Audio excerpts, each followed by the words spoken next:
ಶುದ್ಧ ಕುಡಿಯುವ ನೀರನ್ನು ಕೊಡುವ ಮಹತ್ವಾಕಾಂಕ್ಷಿ ಯೋಜನೆಯಾದ ಎತ್ತಿನಹೊಳೆ ನೀರು ತುಮಕೂರಿನ ತನಕ ಬಂದಿದ್ದು 2027ರ ಹೊತ್ತಿಗೆ ಜಿಲ್ಲೆಗೆ ಹರಿಸುವ ಕೆಲಸ ಮಾಡಲಾಗುವುದು ಅಂತ ಜಿಲ್ಲಾ ಉಸ್ತುವಾರಿ ಸಚಿವ ಡಾಕ್ಟರ್ ಎಂಸಿ ಸುಧಾಕರ್ ತಿಳಿಸಿದರು. ನಗರ ಹೊರವಲಯದ ಜಿಲ್ಲಾಧಿಕಾರಿಗಳ ಕಚೇರಿಯ ಸಭಾಂಗಣದಲ್ಲಿ ಸೋಮವಾರ ಕಂದಾಯ ವಿಷಯಗಳ ಕುರಿತು ಸುದ್ದಿಗಾರರೊಂದಿಗೆ ಮಾತನಾಡಿದರು. 2014ರಲ್ಲಿ ಎತ್ತಿನಹೊಳೆ ಯೋಜನೆ ಶಂಕುಸ್ಥಾಪನೆ ಪ್ರಾರಂಭವಾಗಿದ್ದು ಚಿಕ್ಕಬಳ್ಳಾಪುರದಲ್ಲಿ ತಾನೆ. ಆಗಿನಿಂದ ಈವರೆಗೂ ಎಷ್ಟೆಲ್ಲ ಸರ್ಕಾರಗಳು ಬದಲಾಗಿವೆ, ಯಾರ್ಯಾರು ಸಚಿವರಾಗಿದ್ರು ಅನ್ನೋದು ಗೊತ್ತಿದೆ. ಆಗಿನಿಂದಲೇ ಕಾಲಮಿತಿಯಲ್ಲಿ ಈ ಯೋಜನೆ ಮುಗಿಸಿದ್ರೆ ಅನುದಾನದ ಗಾತ್ರ ಹಿಗ್ಗುತ್ತಲೇ ಇರಲಿಲ್ಲ.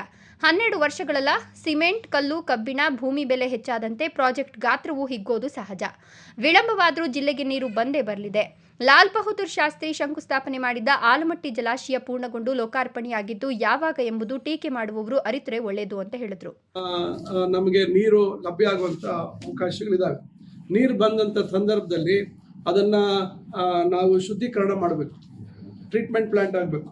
ಈಗ ಗ್ರಾಮೀಣ ಪ್ರದೇಶಗಳಿಗೆ ಎಲ್ಲೆಲ್ಲಿ ಗುರುತಿಸಿದ್ದೀವಿ, ಎಲ್ಲೆಲ್ಲಿ ನೀರನ್ನು ತಂದು ಶೇಖರಣೆ ಮಾಡ್ತೀವಿ, ಯಾವ ಭಾಗಕ್ಕೆ ಯಾವ ರೀತಿ ಕೊಡ್ತೀವಿ, ನಗರ ಪ್ರದೇಶಗಳಲ್ಲಿ ಗುರುತಿಸಿದ್ದಾರೆ. ಹಿಂದೆ ಒಂದು ಸಾಂಕೇತಿಕವಾಗಿ ಅಂದರೆ ಒಂದು ರಫ್ಲಿ ಒಂದು ಯಾವ ಕೆರೆಯಲ್ಲಿ ನೀರು ಶೇಖರಣೆ ಮಾಡಬೇಕು ಅಂತಿದೆ. ಈಗ ಉದಾಹರಣೆಗೆ ನಮ್ಮಲ್ಲಿ ಇಲ್ಲಿ ಚಿಕ್ಕಬಳ್ಳಾಪುರದಲ್ಲಿ ಗೋಪಾಲಕೃಷ್ಣ ಕೆರೆ ಅಂತ ಸೂಚಿಸಿದ್ದಾರೆ. ಇವತ್ತು ಗೋಪಾಲಕೃಷ್ಣ ಕೆರೆ ಏನು ಪರಿಸ್ಥಿತಿ ಅಂತ ನಮಗೆ ಗೊತ್ತಿದೆ. ಏನಾಗಿದೆ ಅಲ್ಲಿ ಕಂದವಾರ ಕೆರೆಯಿಂದ ಸೀವರ್ ವಾಟರ್ ಅಲ್ಲಿ ಸೇರಿಕೊಂಡು ಅಲ್ಲಿಂದ ಗೋಪಾಲಕೃಷ್ಣ ಕೆರೆ ಏನಾಗಿದೆ ಅಂತ. ಅದಕ್ಕೆ ಈಗ ಮೊನ್ನೆ ನಮ್ಮ CEO ಅವರು ಎಲ್ಲರೂ ಇದ್ರು. ಈಗ ನಮ್ಮ ಜಿಲ್ಲೆದು ಈಗ ಅದನ್ನ ಸಮಗ್ರವಾಗಿ ಅಧ್ಯಯನ ಮಾಡಬೇಕು, ಏನೇನು ಬದಲಾವಣೆ ತರಬೇಕು. ಗ್ರಾಮೀಣಾಭಿವೃದ್ಧಿ ಇಲಾಖೆಯಲ್ಲಿ CEO ಅವ್ರ ಪಾತ್ರ, ನಗರಾಭಿವೃದ್ಧಿ ಇಲಾಖೆ ಸಂಬಂಧಪಟ್ಟಂತೆ ಜಿಲ್ಲಾಧಿಕಾರಿಗಳು ಇವೆಲ್ಲ ಸೇರಿಕೊಂಡು ಈಗ ಬೇಗ ನೀವು ಒಂದು ಟೆಕ್ನಿಕಲಿ ತಾಂತ್ರಿಕವಾಗಿ ಏನು ಇವತ್ತು ಗುರುತ್ವಾಕರ್ಷಣೆ ಏನು ಗ್ರಾವಿಟಿ ಮೇಲೆ ಏನು ನೀರು ಹೋಗಬೇಕು, ಎಲ್ಲೆಲ್ಲಿ ಪಂಪಿಂಗ್ ಮಾಡಬೇಕು, ಆಮೇಲೆ ಎಲ್ಲಿ ಟ್ರೀಟ್ಮೆಂಟ್ ಪ್ಲಾಂಟ್ ಆಗಬೇಕು ಅನ್ನೋಂಥದ್ದನ್ನು ಬೇಗ ಇದು ತಯಾರಾಗಬೇಕು. ಗ್ರಾಮೀಣಾಭಿವೃದ್ಧಿ ಇಲಾಖೆ ಮುಖಾಂತರ ಇದಕ್ಕೆ ಅನುದಾನ ಒದಗಿಸುವಂಥದ್ದಾಗಬೇಕು. ನಗರಾಭಿವೃದ್ಧಿ ಇಲಾಖೆಯಿಂದ ಇದಕ್ಕೆ ಅನುದಾನ ಒದಗಿಸುವಂಥದ್ದಾಗಬೇಕು. ಯಾಕಂದರೆ ನೀರು ಅಲ್ಲಿಂದ ಬಂದು ನಾವು ಅದನ್ನು ಉಪಯೋಗ ಮಾಡದಿದ್ರೆ ಅದರ ಏನು ಜನಕ್ಕೆ ಅದರ ಒಂದು ಇದನ್ನು ಬಳಕೆ ಮಾಡುವಂಥದ್ದಕ್ಕೆ ಕೊಡದೇ ಇದ್ರೆ ಬಹುಶಃ ಅದು ತಪ್ಪಾಗುತ್ತೆ. ಅದರಿಂದ ಇದ್ರ ಬಗ್ಗೆ ಕೂಡ ಬಹಳಷ್ಟು ವಿಸ್ತಾರವಾಗಿ ನಾವು ಮೊನ್ನೆ ಚರ್ಚೆ ಮಾಡಿದ್ದೀವಿ. ಈಗಾಗಲೇ ಅವ್ರಿಗೆಲ್ಲರಿಗೂ ನಾವು ಸೂಚನೆಗಳನ್ನು ಕೊಟ್ಟಿದ್ದೀವಿ, ಎಲ್ಲರೂ ಸೇರಿ ಕೊಟ್ಟಿದ್ದೀವಿ. ಈಗ ಅದ್ರ ಕಡೆ ನಾವು ಹೆಚ್ಚು ಗಮನ ಕೊಡುವಂಥದ್ದು ಮಾಡ್ತಾ ಇದ್ದೀವಿ. ಕೋಚಿಮಲ್ ಫಲಿತಾಂಶ ಹೀಗೆ ಬರಲಿದೆ ಅಂತ ನಿರೀಕ್ಷೆ ಮಾಡಲು ಹೇಗೆ ಸಾಧ್ಯ? ನಮ್ಮ ಕ್ಷೇತ್ರದಲ್ಲಿಯೇ 2 ಕ್ಷೇತ್ರದ ಫಲಿತಾಂಶ ನಮ್ಮ ಎಣಿಕೆಗೆ ವಿರುದ್ಧವಾಗಿ ಬಂದಿದೆ. ರಾತ್ರಿ ನಮ್ಮ ಜೊತೆ ಇದ್ದವರು ಬೆಳಗ್ಗೆ ಮತದಾನ ಕೇಂದ್ರಕ್ಕೆ ಹೋದಾಗ ಬದಲಾಗಿದ್ದಾರೆ. ಆದರೂ ಚಿಂತೆ ಇಲ್ಲ, ನಮ್ಮದೇ ಬಹುಮತ ಇರೋದ್ರಿಂದ ಚಿಮುಲ್ನಲ್ಲಿ ಆಡಳಿತ ನಡೆಸಲಿದ್ದೇವೆ ಎಂದರು. 22,000 ನಿವೇಶನ ಹಂಚಿದ್ದೇವೆ ಎಂಬ ಸಂಸದ ಸುಧಾಕರ್ ಹೇಳಿಕೆಗೆ ಪ್ರತಿಕ್ರಿಯಿಸಿದ ಸಚಿವರು, 4.5 ಅಡಿ ರಸ್ತೆಯಲ್ಲಿ ಬೈಕ್ ನಿಲ್ಲಿಸಿಕೊಳ್ಳಬಹುದಷ್ಟೇ. ಇಷ್ಟು ಕಿರಿದಾದ ರಸ್ತೆ 20-30 ನಿವೇಶನ ಅಳತೆಯಲ್ಲಿ ಹೇಗೆ ಮನೆ ನಿರ್ಮಾಣ ಮಾಡಲು ಸಾಧ್ಯ? ಹೋಗ್ಲಿ, ರಾಜೀವ್ ಗಾಂಧಿ ವಸತಿ ಇಲಾಖೆ ನೀಡುವ ಹಕ್ಕುಪತ್ರಗಳಲ್ಲಿ ತಮ್ಮ ಫೋಟೋ ಹಾಕೊಂಡು ವಿತರಿಸಿದ ಕೀರ್ತಿ ಇವರದ್ದು. ಧಾರಾಳವಾಗಿ 2028ಕ್ಕೆ ಲೇಔಟ್ ಅಭಿವೃದ್ಧಿಪಡಿಸಿ ಮನೆ ನಿರ್ಮಿಸಿಕೊಡ್ಲಿ, ಬೇಡ ಅಂದವರು ಯಾರು ಅಂತ ತಿರುಗೇಟು ನೀಡಿದ್ರು. ಈಗ ನೋಡಿ, ಈಗ ಫಲಿತಾಂಶ ನಿರೀಕ್ಷೆ ಅನ್ನೋದಕ್ಕಿಂತ ಈಗ ನನ್ನ ಕ್ಷೇತ್ರದಲ್ಲಿ ನಾನು 2 ಸ್ಥಾನ ನಾನು ಗೆಲ್ತೀವಿ ಅಂತಕ್ಕಂಥ ವಿಶ್ವಾಸ ಇತ್ತು. ನಮ್ಮ ಜೊತೆಯಲ್ಲೇ ಇದ್ದರು. ಆದರೆ ಓಟ್ ಹಾಕುವಂತ ಒಳಗೋದಾಗ ಅದೇನಾಯಿತು, ಏನು ತಲೆ ಮೇಲೆ ಬಂದು ಕೂರ್ತೋ ಗೊತ್ತಿಲ್ಲ. ಈಗ ಎಡವಟ್ಟಾಗಿ 2 ಸೋತ್ವಿ. ಅದರಿಂದ ನಾನು ನಿರೀಕ್ಷೆ ಮಾಡಿದ್ದೀನಿ, ಮತ್ತೊಂದೊಂದು ಹೇಳಲಿಕ್ಕಾಗೋದಿಲ್ಲ. ಒಟ್ಟಾರೆಯಾಗಿ ನಮಗೆ ಬಹುಮತ ಇದೆ. ಈಗ ಎಲ್ಲರೂ ಅಧ್ಯಕ್ಷರು ನಾವಾಗಬೇಕು ಅಂತ ಕೇಳುವಂಥದ್ರಲ್ಲಿ ತಪ್ಪೇನಿಲ್ಲ. ನಾವು ಅದನ್ನು ಎಲ್ಲರೂ ಕೂತು ಜಿಲ್ಲೆಯ ನಾವೆಲ್ಲ ನಾಯಕರೆಲ್ಲ ಕೂತು ನಾವು ಒಂದು ತೀರ್ಮಾನ ಮಾಡ್ತೀವಿ. ಒಂದ್ರ ಬಗ್ಗೆ ಚರ್ಚೆ ಮಾಡಬೇಕು ಅಂದರೆ ಒಂದು ವೇದಿಕೆ ಸೃಷ್ಟಿ ಮಾಡಲಿ.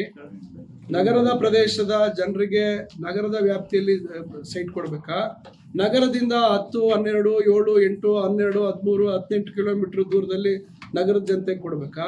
400 ಮೀಟರ್ ರಸ್ತೆ ಮಾಡುವಂಥದ್ದು ಇವರೇನು ಪ್ರಗತಿಯ ಒಂದು ಸಂಕೇತನ ಏನು ಅಂತಕ್ಕಂಥದ್ದು, ಮತ್ತು ಎಲ್ಲಿ ಲೇಔಟ್ ಮಾಡಿದ್ದಾರೆ, ಏನು ಆ ಲೇಔಟ್ ಫಾರ್ಮೇಷನ್ ಏನಾಗಿದೆ, ಬಹುಶಃ ಅದ್ರ ಬಗ್ಗೆ ಗ್ರಾಮೀಣ ಪ್ರದೇಶದಲ್ಲೂ ಅಷ್ಟೇ.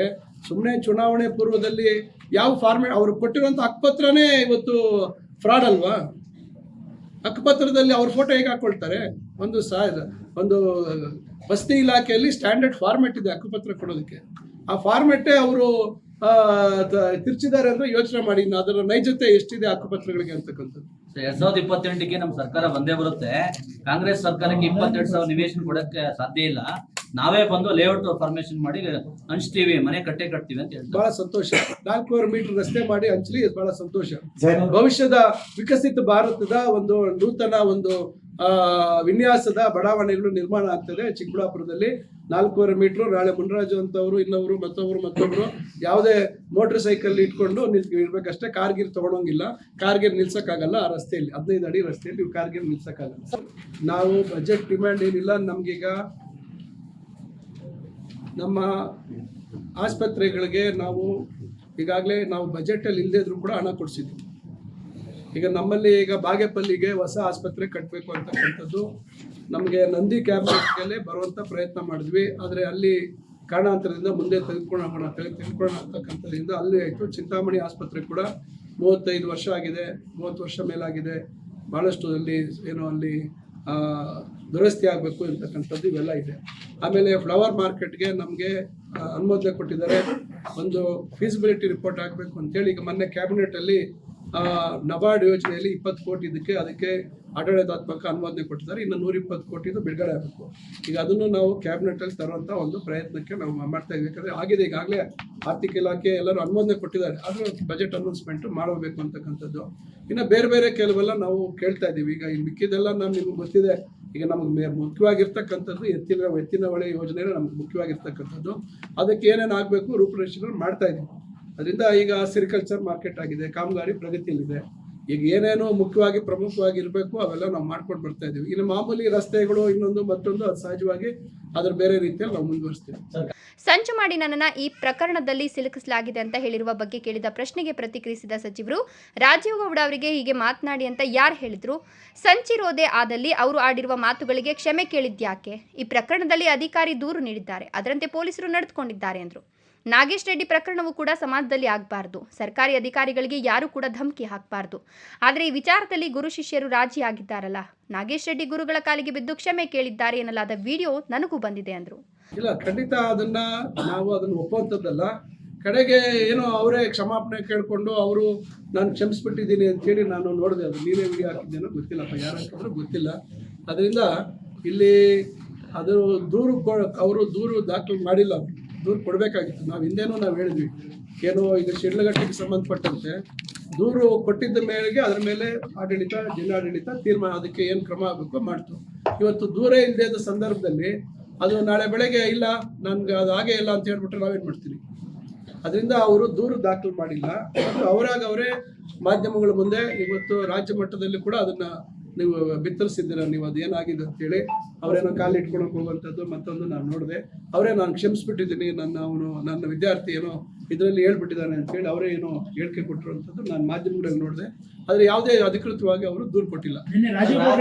ರಾಜಕೀಯ ಪಿತೂರಿಯಿಂದ ನನ್ನ ಮೇಲೆ ಕೇಸ್ ಹಾಕ್ಸಿದ್ದಾರೆ ಅಂತ ಅಲ್ಲ, ಈಗ ರಾಜೀವ್ ಗೌಡ್ರು ಪಾಪ ಏನು ಹೇಳ್ತಾರೆ ಮತ್ತೊಂದು ನಾವು ಹೇಳಲಿಕ್ಕೆ ಆಗೋದಿಲ್ಲ. ಯಾಕಂದರೆ ಇವತ್ತು ಭಾಳಷ್ಟು ಜನ ಕೆಲವು ಸಂದರ್ಭಗಳಲ್ಲಿ ಏನಾದರೂ ಒಂದು ಈ ಥರ ಆದಾಗ ಸಹಜವಾಗಿ ಯಾರ ಮೇಲೋ ಒಬ್ಬರ ಮೇಲೆ ಹೇಳ್ಬೇಕಾಗತ್ತೆ. ಈಗ ಹೇಳಿಕೆ ಕೊಟ್ಟಿರುವಂಥದ್ದು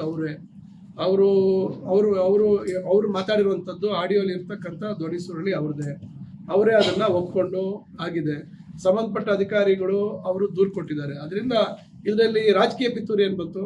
ಯಾರಾದರೂ ಅವ್ರಿಗೆ ಹೇಳ್ಕೊಟ್ರೆ ಈಗ ಮಾತಾಡಿರ್ತ ಅವ್ರು ಫೊರೆನ್ಸಿಕ್ ಕೊಡಲಿ. ಈಗ ಕೇಸ್ ದಾಖಲಾಗಿದೆ. ಈಗ ಅವರು ಜಾಮೀನ್ ಮೇಲೆ ಹೊರಗಿದ್ದಾರೆ. ಅವರು ಅದನ್ನ ಫೊರೆನ್ಸಿಕ್ ಸೈನ್ಸ್ ಕೊಟ್ಬಿಟ್ಟು ಧ್ವನಿ ಅವ್ರದಲ್ಲ ಅಂತೇಳಿ ಪ್ರೂವ್ ಮಾಡಲಿ. ಸಂತೋಷ. Jangalahalli Ashwath, power news 1 Chikkaballapur.